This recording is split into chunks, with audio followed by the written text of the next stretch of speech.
पानी कहाँ चला दी। आइए रैली में नाव में मिलेगा। है आराम से आइएगा, गड्ढा बहुत है, पानी का बहाव ज्यादा हो गया है।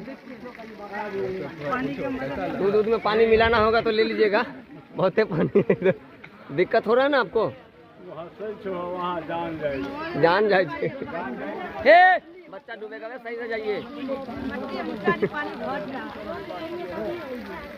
ए देखिए एक गिर गया, इसको भी परेशानी है। बच्चा लोग आने के लिए सोच रहा पर आ नहीं पा रहा, देख रहा ज्यादा पानी है।